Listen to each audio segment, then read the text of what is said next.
শীতের সকাল সকাল উঠেই প্রথমেই চলে এসেছি রান্নাঘরে রান্নাবান্না করতে, কারণ আজ বাবুর বাবার জন্মদিন।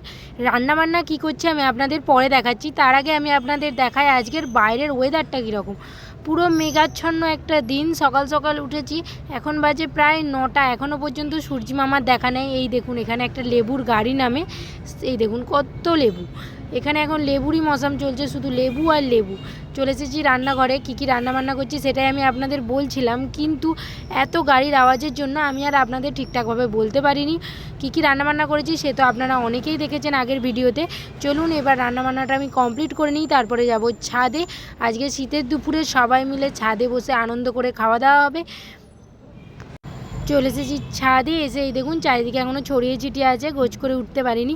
সুন্দরভাবে সাজিয়ে গুছিয়ে আগে বাবুর বাবাকে খেতে দিই, তারপরে সবাই মিলে একসাথে খাওয়া দাওয়া করব।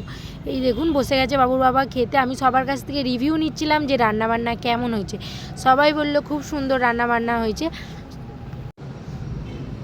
যেন মনে হচ্ছে শীতের দুপুরে আমরা সবাই মিলে ছাদে বসে পিকনিক করছি। সবার কাছ থেকে রিভিউ নিয়ে তারপরে আমি খেতে বসবো।